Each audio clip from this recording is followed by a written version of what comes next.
Imagine standing at the Great Wall of China in a wheelchair. Most people assume that's simply not possible. It mostly isn't, at the wall itself.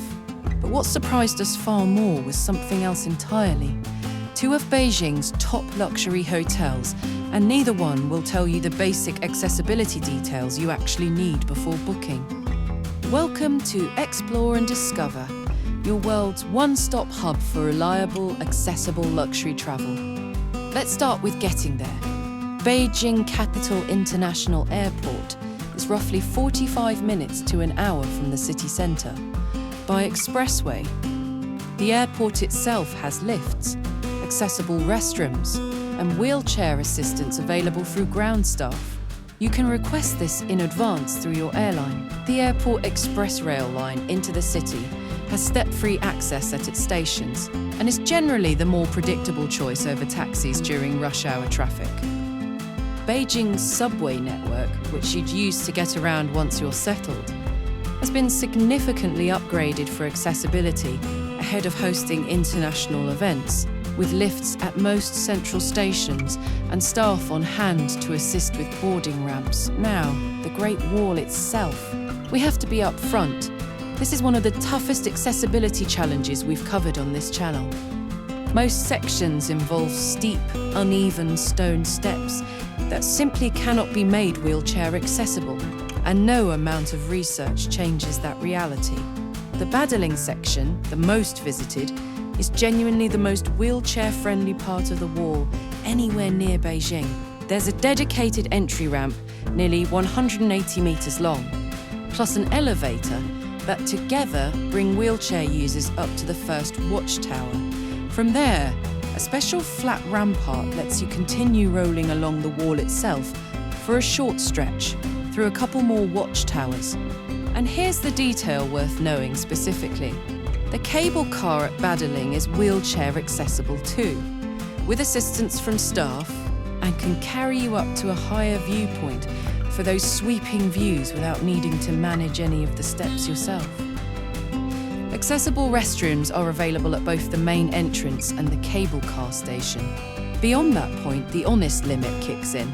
The wall's ancient stairs continue and simply cannot be made accessible without altering a historic structure. So the realistic picture is, you can genuinely get onto the Great Wall, roll along a real section of it, and take an accessible cable car to a proper viewpoint, further than most people would assume.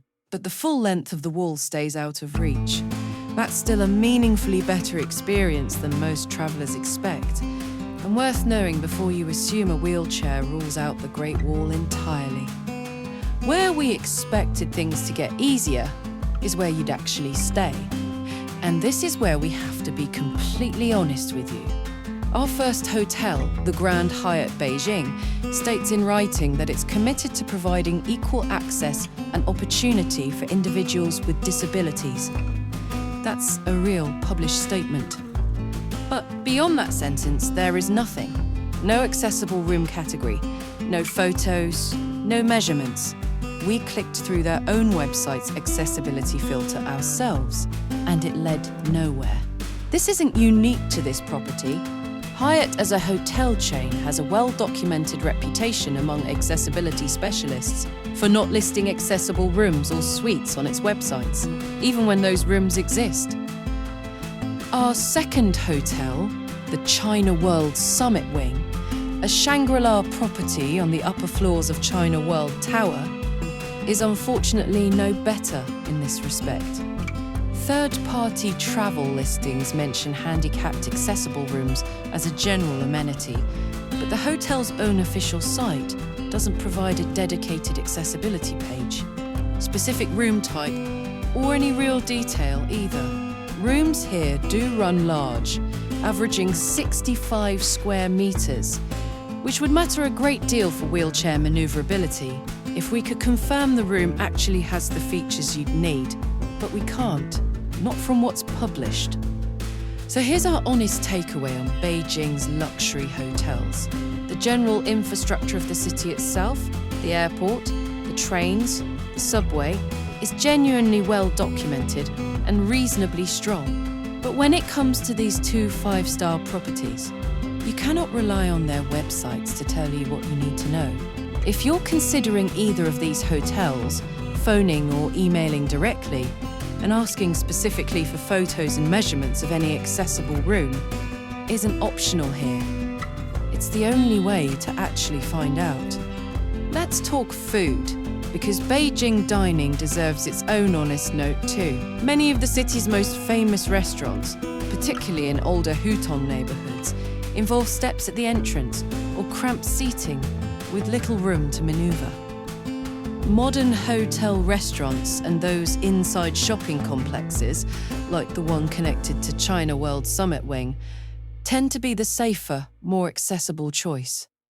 Staff across Beijing's international hotels are generally very willing to help arrange accessible seating if you ask ahead, even if the hotel's own website won't tell you what's available.